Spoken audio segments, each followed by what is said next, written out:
Bismillahirrahmanirrahim. Assalamualaikum warahmatullahi wabarakatuh. Innal hamdalillah nahmaduhu wa nasta'inuhu wa nastaghfiruh wa na'udzu billahi min syururi anfusina wa sayyiati a'malina. May yahdihillahu fahuwal muhtadi wa may yudlilhu falan tajida lahu waliyyan mursyida.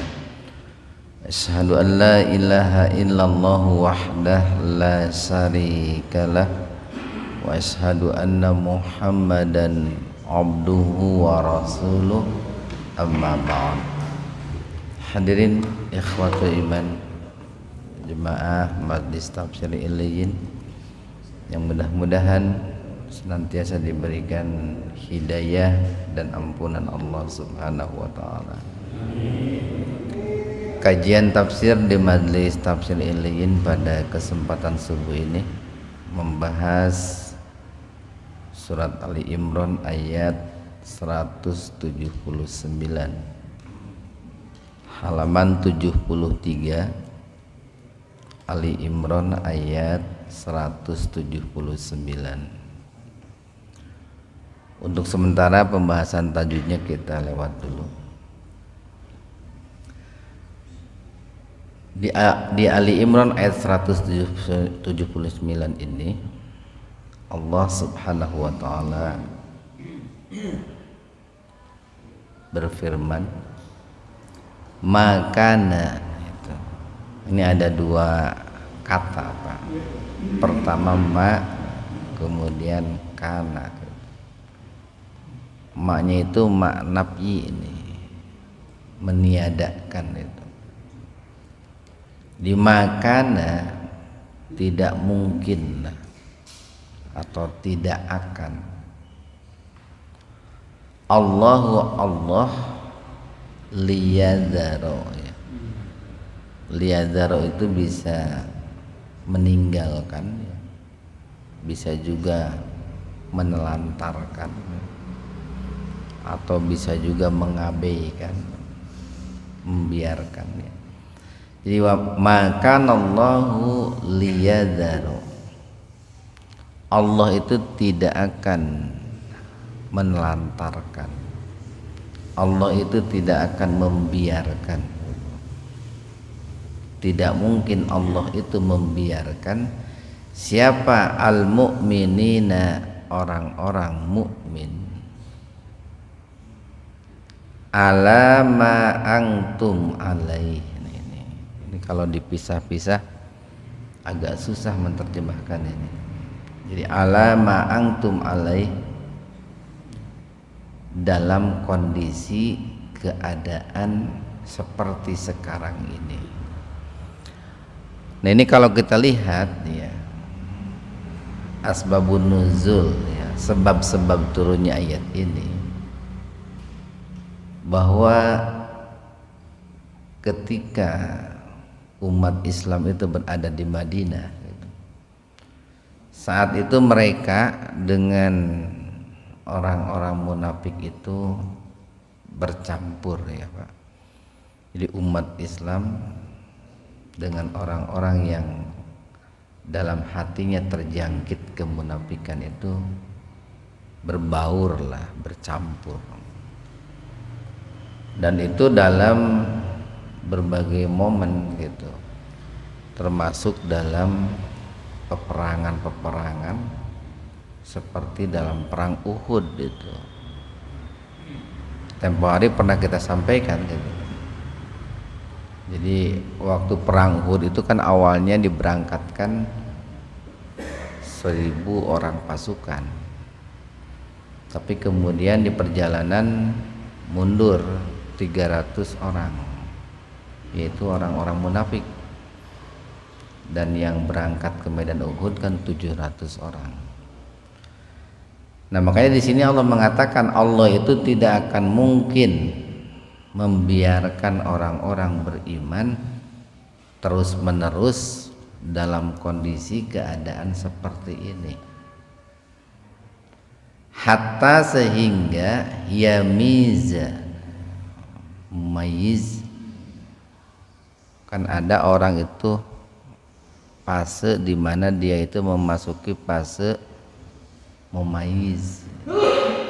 Sering kita maknai mumayyiz itu orang yang mampu membedakan yang baik dan yang buruk, kan begitu Pak. Jadi yamiza itu membedakan diri, hatta yamiza, sehingga dia, nah ini kan pakai ya nih Pak, yamiza, dia maksudnya Allah membedakan atau memisahkan al-khabisa yang buruk minat thayyib dari yang baik. Hatta yamizal munafik ahlul maksiat minal mu'min min ahli ta'ah gitu Pak. Sehingga Allah itu memisahkan antara orang-orang munafik dari orang-orang yang beriman. Sehingga Allah itu memisahkan orang-orang yang ahli maksiat dengan atau dari orang-orang yang ahli taat. Nah, bagaimana caranya Allah memisahkan itu? Kan begitu. Bagaimana caranya Allah memisahkan itu? Caranya Allah memisahkan itu melalui ujian-ujian, melalui soal-soal, atau melalui perintah-perintah gitu. Nah, jadi ketika Allah itu menguji mereka siapa yang beriman dan siapa yang munafik, Allah bikin soal gitu Pak. Allah bikin soal. Soal itu dalam rangka menguji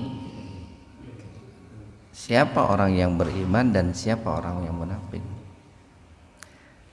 Mereka orang-orang yang ketika diberikan soal atau diuji oleh Allah, katakanlah untuk melakukan sesuatu atau meninggalkan sesuatu, kalau mereka itu siap untuk mentaati, berarti dia orang yang beriman gitu.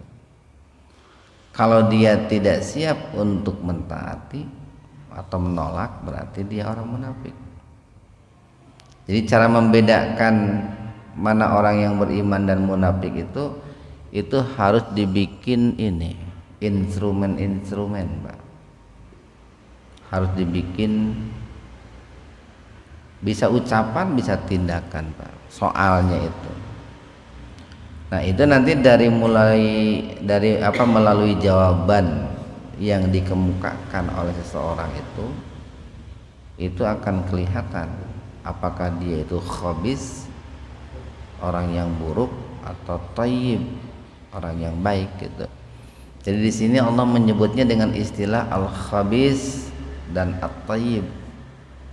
Al-khabis itu para ulama menafsirkan al-mu'min atau ahlut ta'ah, orang-orang yang senantiasa taat.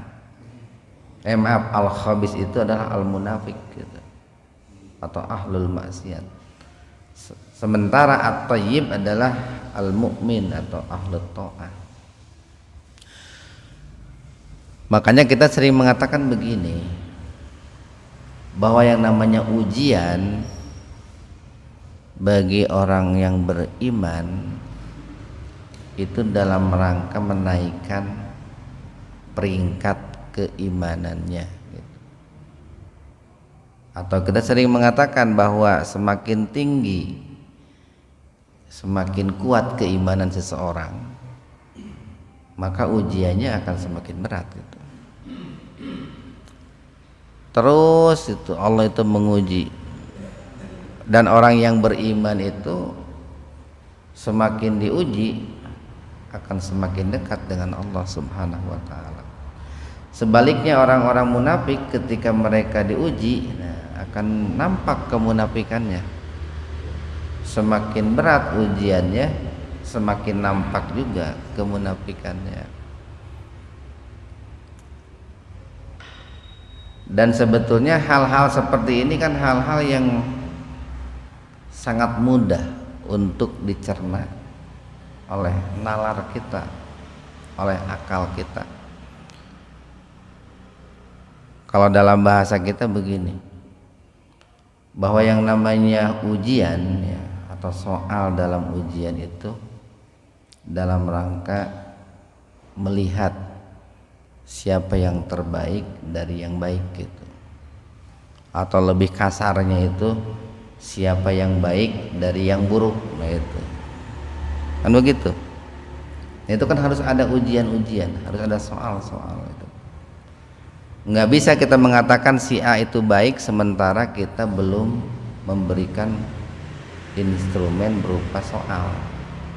Atau nggak bisa juga kita mengatakan menilai si A si B itu buruk sementara soalnya belum kita ujikan gitu. Ya kayak di sekolah saja kan, untuk mengetahui seorang murid itu cerdas atau tidak, mampu memahami atau tidak, itu kan ada tes itu ya Pak, ada tes tulis, ada tes lisan gitu, dan lain sebagainya.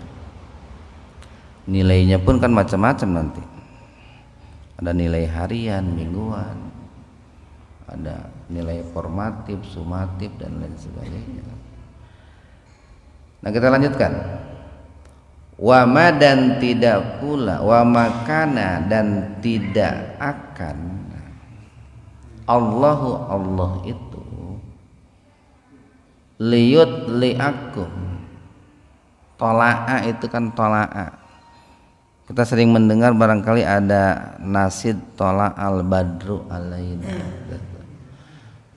Tola'a itu nampak, muncul atau kelihatan. Jadi liyut liakum, memperlihatkan kepada kalian. Jadi Allah itu tidak akan memperlihatkan kepada kalian alal ghaibi, terhadap hal-hal yang gaib. Apa yang gaib di sini? Tadi al-khabis dan at-tayyib, kemunafikan dan keimanan itu hakikatnya gaib. Gaib. Jadi kita tidak tahu dengan pasti gitu, sejauh mana keimanan seseorang dan juga kemunafikan seseorang gitu. Saya katakan dengan pasti gitu, dengan jelas. Kenapa? Karena pangkal kemunafikan dan keimanan itu ada dalam hati. Sementara manusia kan punya lisan. Terkadang kemunafikannya ditutupikan dengan lisan, sehingga susah untuk mengetahui dengan pastinya. Walaupun sedikit besarnya nih, Allah memberikan kisi-kisi lah, Allah memberikan bocoran gitu. Kalau dalam surat Muhammad ayat 30, wala ta'rifannahum fi lahnil qaul, itu nanti bisa dibuka itu Muhammad ayat 30. Dan kamu akan mengetahui ciri-ciri mereka itu fi lahnil qaul, itu dalam kiasan-kiasan yang diucapkan oleh mereka. Jadi barangkali dengan perkataannya, dengan statementnya, dengan sindiran-sindirannya gitu, itu akan ketahuan orang itu beriman atau orang itu munafik. Yang jelas tadi,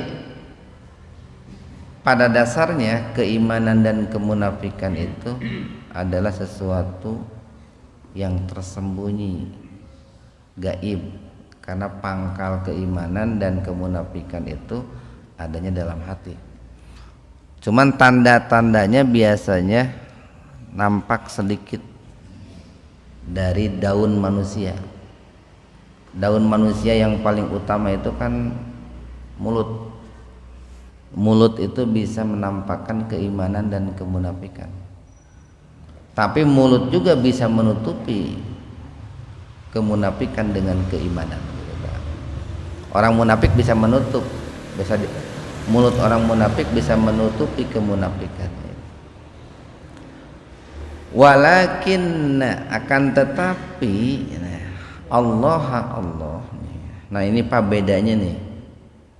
Bedanya kana dengan lakin.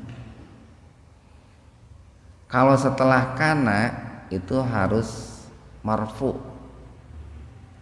harus ropa. Ciri ropanya itu doma. Tadi di awal ayat tuh, makanallahu. Nah, kata Allahnya itu haknya di doma.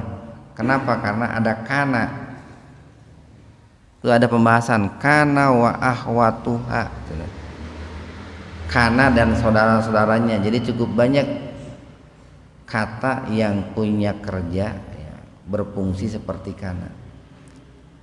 Kerja kana itu diantaranya adalah meropakkan ya, harokat isim sesudah kana. Jadi lahu. Tapi kalau lakin itu sebaliknya Pak. Walakinnallaha itu haknya di fathah bukan di domah. Itu bedanya tuh paling mencolok itu. Walakinna akan tetapi Allah yajtabi dia akan memilih mirusulihi dari rasul-rasulnya mayyasha siapa yang dikehendaki. Artinya bahwa sekalipun kemunafikan dan keimanan itu termasuk perkara yang gaib dan tidak mengetahui dengan pasti atau tidak diketahui dengan pasti, tapi Allah mengatakan ada rasul-rasul yang dipilih oleh Allah sehingga mereka itu mengetahui keimanan seseorang dan kemunafikan seseorang. Cuman di sini ulama beda pendapat.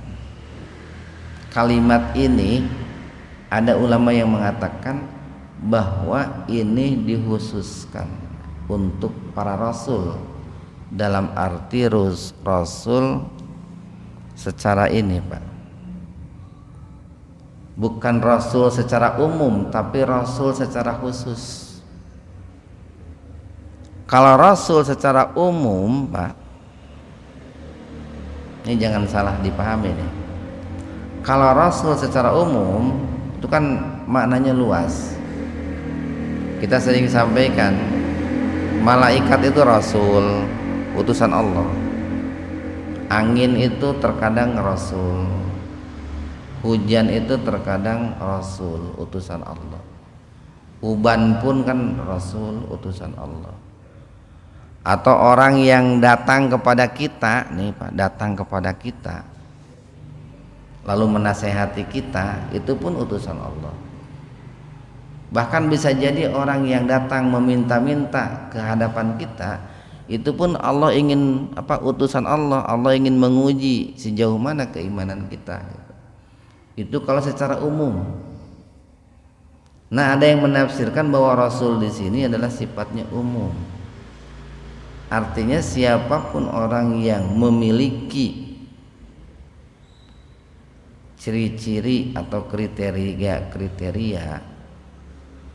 mirip seperti para nabi dan para rasul, mereka akan diberitahu oleh Allah tentang keimanan dan kemunafikan sekalipun gaib. Ada yang menafsirkannya begitu. Tapi ada juga yang menafsirkan bahwa rasul di sini adalah khusus untuk para nabi dan para rasul yang dipilih, itu pun yang dipilih oleh Allah. Dan di situ ada beda pendapat. Di walakin Allah yajtabi mir rusulihi mayyasa, akan tetapi Allah memilih dari rasul-rasulnya untuk mengetahui yang gaib dalam arti keimanan dan kemunafikan itu yang dikehendaki oleh Allah Subhanahu wa taala. Seperti halnya begini kan, Nabi Muhammad itu diberitahu oleh Allah gitu Pak, walaupun tidak seluruhnya. Diberitahu oleh Allah di antara orang-orang Madinah itu yang dikatakan atau divonis sebagai orang munafik gitu ta. Kalau kita kan tidak diberitahu oleh Allah. Jadi Nabi Muhammad itu diberitahu secara langsung oleh Allah. Tapi ada juga orang-orang munafik yang ada di Madinah yang oleh Allah tidak diberitahukan juga kepada Nabi Muhammad gitu. Fa'aminu, maka berimanlah kalian billahi, kepada Allah, wa rusulihi, percayalah kalian kepada Allah dan kepada Rasulnya. Kan begini Pak nih. Jadi orang-orang munafik nih terkait dengan ayat ini nih, sebab-sebab turunnya ayat ini. Orang-orang munafik itu mengatakan begini, Muhammad itu mengira katanya bahwa dia itu tahu tentang keimanan dan kemunafikan gitu. Padahal dia itu tidak tahu gitu. Buktinya saja dia tidak tahu kalau kita itu adalah orang-orang munafik gitu. Sementara kita kan bersama-sama dengan dia gitu ta. Maka turunlah ayat ini nih. Jadi orang-orang munafik mengatakan Muhammad mengira bahwa dia itu tahu keimanan dan kemunafikan, padahal dia tidak tahu. Buktinya saja kita bersama dia tidak tahu gitu. Maka turunlah ayat ini. Jadi fa'aminu billahi wa rusulihi, maka percayalah, berimanlah kepada Allah dan Rasulnya. Wa in, dan jika tu'minu, kalian beriman tentu dengan keimanan yang sebenarnya. Makanya di sini menggunakan bentuk plural itu, bentuk jamak, bukan semata-mata ditujukan kepada orang banyak, tetapi menunjukkan bahwa keimanan itu harus kafah gitu. Harus totalitas. Jika kalian itu beriman dengan keimanan yang sebenarnya, watattaqu, dan ketakwaan yang sebenarnya. Fa-nya Pak Sababiyah nih. Disebabkan keimanan ketakwaan, maka untuk kalian itu ajrun adzim. Ini ajrun Pak, bukan jazaun. Karena kalau jaza bisa konotasi positif, bisa konotasi negatif. Kalau balasan itu bisa negatif, bisa positif. Ada kalanya negatif, seperti balas dendam gitu teman. Balas dendam kan negatif. Ada juga balas jasa, itu kan positif.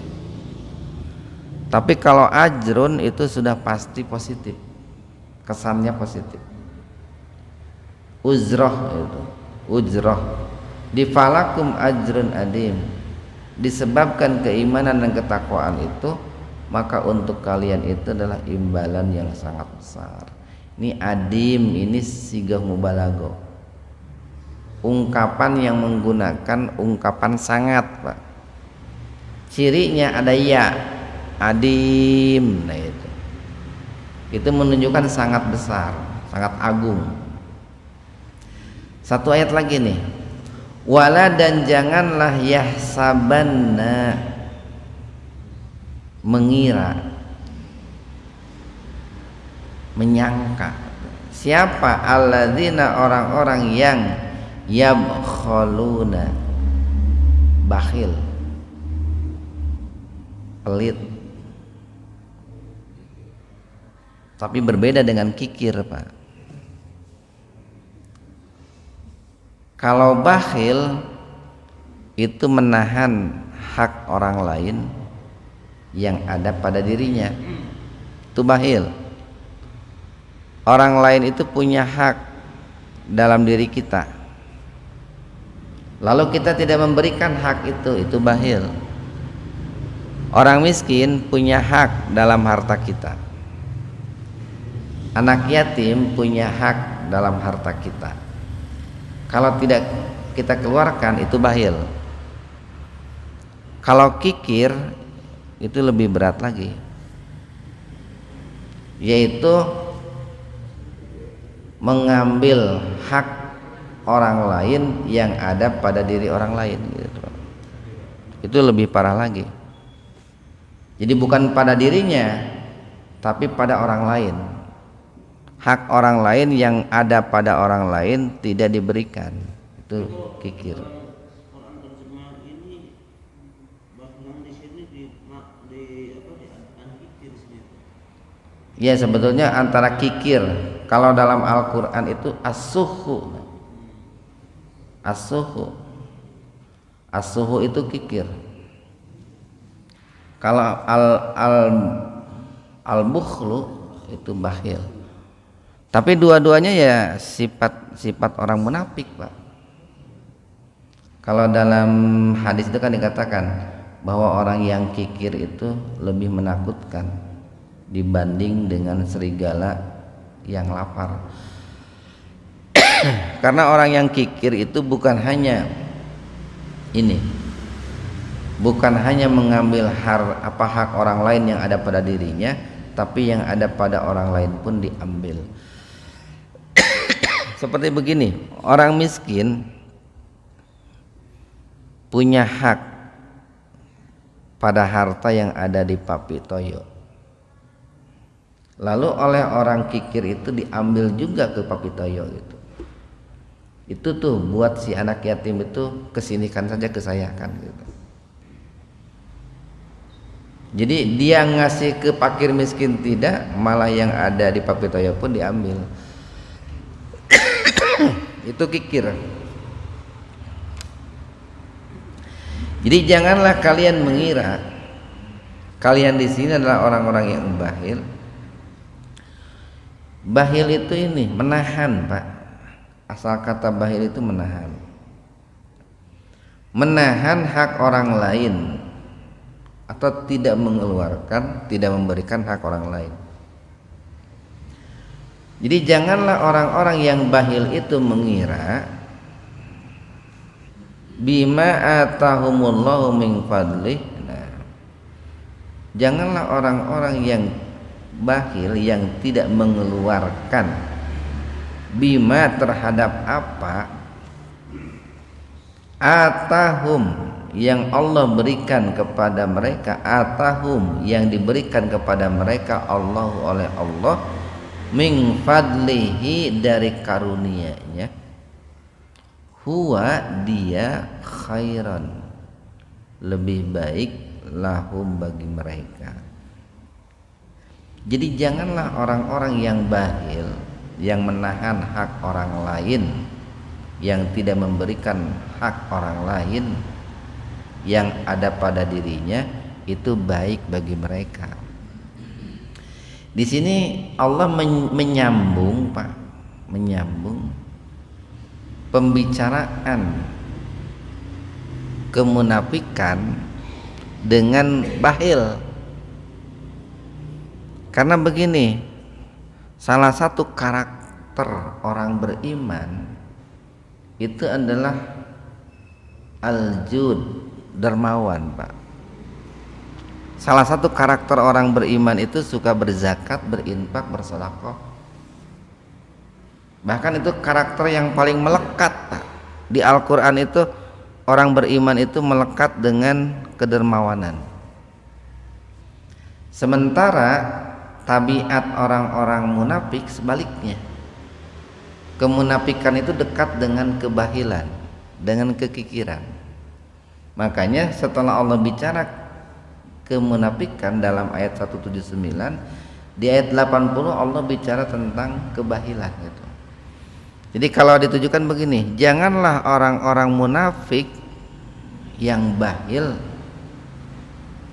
yang menahan karunia Allah yang ada pada dirinya, itu baik bagi mereka. Jadi urusan bahil dan dermawan itu enggak sederhana, Pak. Enggak sederhana. Itu parameter utama untuk menilai seseorang itu mukmin atau munafik.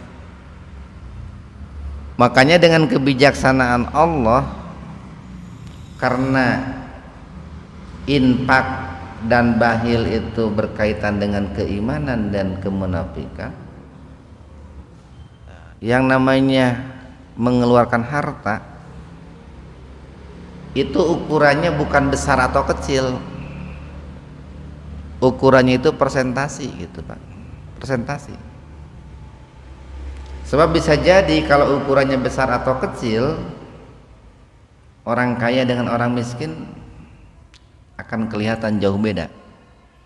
Tapi kalau ukurannya persentasi, baik si kaya ataupun si miskin, dengan persentasi kan bisa sama, Pak. Tempo hari pernah kita sampaikan, mungkin bagi orang yang penghasilannya 1 juta 1 bulan, 25.000 itu sudah besar, Pak. Infak sedekah 25.000 itu sudah besar. Tapi bagi orang yang penghasilannya 10 juta itu kan kecil, Pak. Mestinya kan 250.000 kan. Bagi yang gajinya 100 juta 2,5 juta kan gitu.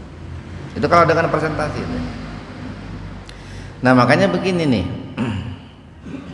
Ayat ini sebetulnya merupakan sebuah motivasi bagi kita nih, Pak, untuk mengetahui sejauh mana keimanan kita gitu.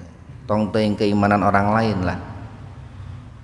Untuk mengetahui sejauh mana keimanan kita, lihat saja sejauh mana, sebesar apa infak kita, sedekah kita, zakat kita itu. Itu akan kelihatan keimanan kita seperti apa, atau ada tidaknya kemunafikan dalam diri kita. Itu di instrumennya itu salah satunya adalah dengan mengeluarkan harta, Pak. Kan tadi kita katakan karena keimanan dan kemunafikan itu gaib, Pak, adanya dalam hati, maka diuji dengan ibadah harta, dengan infak, sedekah, zakat. Nah,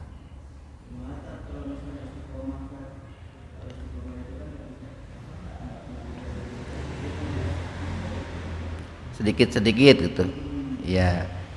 Kalau untuk zakat ya perlu istiqomah, tapi ada ukurannya. Jadi nggak bisa begini kalau zakat.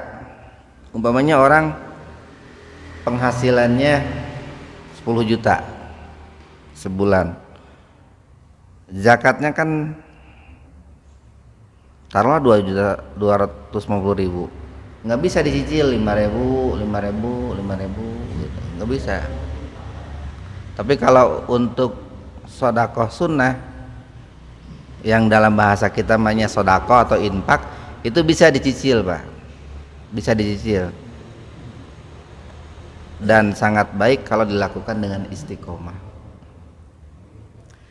Ya, terima kasih. Jadi tadi kebahilan dan kedermawanan itu sangat melekat dengan kemunafikan dan keimanan. Orang beriman itu dermawan. Walaupun tingkat kedermawanan seseorang berbeda-beda karena tergantung kemampuan masing-masing. Makanya dalam hal berinfak gitu, dengan kemahabijaksanaan Allah, infak itu kalau tidak punya harta, kalau tidak bisa dengan harta, infaklah dengan jiwa raga gitu, Pak. Infaklah dengan doa, infaklah dengan ilmu gitu. Infaklah dengan tenaga gitu, dengan pikiran. Jadi tong sampai kieu dengan harta henteu, dengan tenaga henteu, dengan doa henteu, di masyarakat teh hirup teh jadi benalu we unggul, ngabantuan henteu ngan ngoyok-ngoyok we unggul. Kita lihatkan nih, bal akan tetapi huwa, kebahilan itu atau menahan hak orang lain yang ada pada dirinya itu sarun, itu buruk lahum bagi mereka. Sarun itu kebaikan dari khair. Nah, apa sanksi hukuman dari Allah, ancaman dari Allah? Sayutawwaquna, sa nanti. Nah itu sa itu di sini kan sa plus fi'il mudhari nih, itu menunjukkan nantinya itu ya agak nanti yang akan datang pada hari kiamat. Sayutawwaquna, nanti di akhirat akan disetrikakan kepada mereka apa bakhilu yang mereka tahan itu, atau perbuatan bakhil mereka itu, bihi dengannya, dengan harta yang dibahilkannya tadi, yaumal kiamah, pada hari kiamat. Nah itu ancaman dari Allah itu. Walillahi, dan milik Allah la mirasu. Nah mirasu itu miras itu jangan diartikan miras minuman keras. Miras itu ini Pak, harta warisan lah. Jadi hanya milik Allah la mirasu samawati wal ardh, harta kekayaan yang ada di seluruh langit dan di seluruh bumi. Nah ini maksudnya begini, bahwa pertama kita jangan takut Pak, jangan takut dengan kemiskinan ketika kita berzakat, berinfak, bersedekah, karena milik Allah lah seluruh kekayaan yang ada di langit dan di bumi.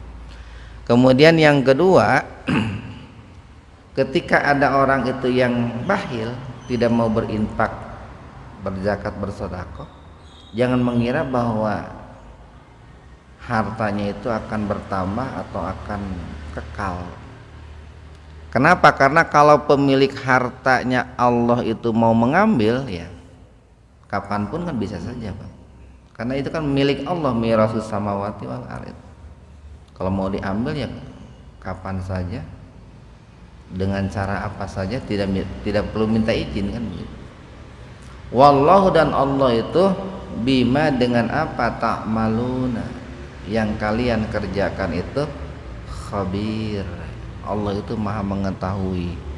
Nah ini kan di satu sisi sebagai kabar gembira Pak, bagi orang yang beriman dan senantiasa berinfak, bagi orang yang beriman dan dermawan. Di sisi lain sebagai ancaman bagi orang-orang yang munafik, yang bakhil, yang tidak berinfak gitu. Munafiknya saja sudah ancaman, apalagi ditambah dengan kebahilan itu. Mudah-mudahan ada manfaatnya untuk kita semua. Subhanakallahumma wa bihamdika asyhadu an la ilaha illa anta astaghfiruka wa atubu ilaik. Assalamualaikum warahmatullahi wabarakatuh.